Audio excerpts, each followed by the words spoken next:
চিংড়ি মাছ দিয়ে পুঁই পাতুরি। নামটা শুনে একটু অবাক করা মনে হচ্ছে না? নামটা যেমন, পদটাও কিন্তু সেরকম ইন্টারেস্টিং।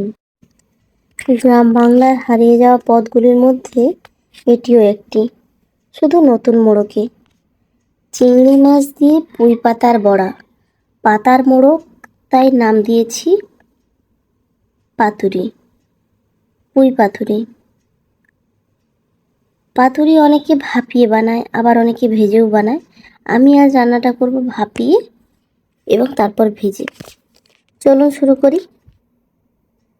তো নমস্কার বন্ধুরা, প্রিয়াঙ্কার রান্নাঘরে সকলকে স্বাগত জানাই। আবার নিয়ে চলে এসেছি নতুন একটা রেসিপি নিয়ে। পুঁই পাতুরি বানানোর জন্য আমি এখানে নিয়েছি পুঁই পাতা, মানে পুঁই শাকের যে কচি কচি পাতাগুলো, গোটা গোটা পাতাগুলো কেটে ভালো করে ধুয়ে নেব চিংড়ি মাছ, নেব পেঁয়াজ, আদা, রসুন, কাঁচা লঙ্কা ও সামান্য ছোলার ছাতু। এবার পেঁয়াজ, আদা, রসুন, কাঁচা লঙ্কা একটা গ্রেটারে ভালো করে গ্রেট করে নেব। এরপর এতে যোগ করব চিংড়ি মাছগুলো দিয়েও ভালো করে গ্রেট করে নেব। গ্রেট করা হয়ে গেলে এবার এতে দেব ছোলার ছাতু 2 চামচ এবং এতে নুন হলুদ দিয়ে ভালো করে মাখিয়ে সাইড করে রাখবো। নুন হলুদটা দেখাতে আমি ভুলে গেছি, তবে আপনারা ভুলে যাবেন না, অবশ্যই নুন হলুদ অ্যাড করবেন। এরপর আর একটা পাত্রে আমি বেসন গুলে নেব, সাধারণ বেসনই গুলে নেব। বেসনে সামান্য গোলমরিচ দিতে পারেন এবং লবণ দিতে পারেন, দিয়ে একটা মোটা ব্যাটার বানিয়ে রাখবো। এরপর পুঁই পাতাগুলোকে ভালো করে সাজিয়ে নেব। পুঁই পাতাগুলোকে একের ওপর বেসন লাগিয়ে আর একটা বসিয়ে ভালো করে আটকে নেব এবং তার উপর দেব চিংড়ি মাছের পুর। এবার ভালো করে মুড়িয়ে একটা পাতুরির আকার তৈরি করে নেব। পাতুরির আকার তৈরি করার কোনো নিয়ম নেই, আপনারা যেমন খুশি তেমনভাবে করতে পারেন। ভালো করে লাগিয়ে নেবেন যাতে পাতাগুলো খুলে না যায়। এবার চিংড়ি মাছের পেস্টটা দিয়ে ভালো করে মুড়িয়ে সবগুলো পাতুরি তৈরি করে নেব। ঠিক এইভাবে, শুধু খেয়াল রাখবেন যাতে খুলে না যায়। এইভাবেই একের পর এক সমস্ত পাতুরিগুলো তৈরি করে নিতে হবে।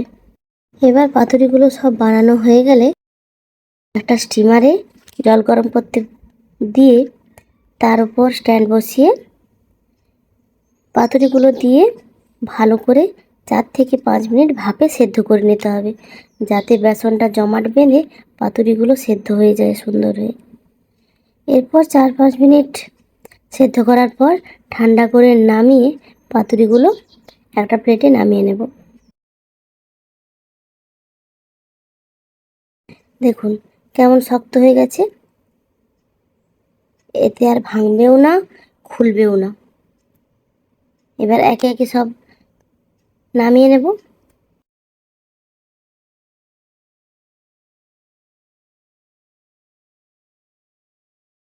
এরপর কড়াইতে তেল গরম করতে দিয়ে পাতুরিগুলো একে একে হালকা হাতে তেলের মধ্যে দিয়ে দেব। এক পিঠ ভাজা হয়ে গেলে অন্য পিঠটা উল্টে ভালো করে ভেজে নেব। আগেকার দিনে মা ঠাকুমারা বাড়িতে কিছু সবজিপাতি না থাকলে যত সামান্য কিছু দিয়ে বিভিন্ন লতা পাতার বড়া ভাজতো বা পাতুরি বানাতো, আর সেই পাতুরি বা বড়া মুখে লেগে থাকার মতো স্বাদ হতো। আধুনিক জীবনের খাদ্যাভ্যাসের পরিবর্তনের সঙ্গে সঙ্গে এসব পাতুরি বা বড়া খাওয়া প্রায় উঠেই গেছে। কিন্তু যখন ঝোল ঝাল টক একঘেয়েমি খেতে খেতে মুখটা বোর হয়ে যায়, তখন আবার সেই পুরনো দিনে ফিরে যেতে ইচ্ছে করে। তাই এরকম মুচমুচে পাতুরি বানিয়ে একবার অবশ্যই খেয়ে দেখবেন আর জানাবেন কেমন লাগলো। আপনাদের সঙ্গে গল্প করতে করতে এক পিঠ ভাজা হয়ে গেল, আর এক পিঠটা উল্টে দিই। দু পিঠ ভালো করে ভাজা হয়ে গেলে, মুচমুচে হয়ে এলে নামিয়ে পরিবেশন করব। আপনারা এটাকে ইভিনিং স্ন্যাক্স বা এমনি স্ন্যাক্স হিসাবেও সসের সঙ্গে টস করে খেতে পারেন, অথবা গরম ভাতে ও প্রথম পাতে একদম জমে যাওয়ার মতো একটা রেসিপি। বাড়িতে অবশ্যই ট্রাই করবেন এবং জানাবেন কেমন লাগলো। এবং আমার ভিডিওটি যদি আপনাদের ভালো লেগে থাকে তাহলে অবশ্যই লাইক, কমেন্ট, শেয়ার করবেন এবং সাবস্ক্রাইব করে পাশে থাকবেন। আর কমেন্টে অবশ্যই আপনারা কমেন্ট করে জানাবেন আমার ভিডিওগুলো আপনাদের কেমন লাগছে। তবে নতুন নতুন ভিডিও তৈরি করতে আমি উৎসাহ পাবো। এবং কমেন্টে জানাবেন আপনারা নেক্সট কি রেসিপি দেখতে চান, বা আমার রেসিপিগুলো আপনাদের আদৌ কোনো কাজে লাগছে কিনা। যদি ভালো লেগে থাকে তাহলে অবশ্যই একটা কমেন্ট করে উৎসাহ দেবেন। ধন্যবাদ।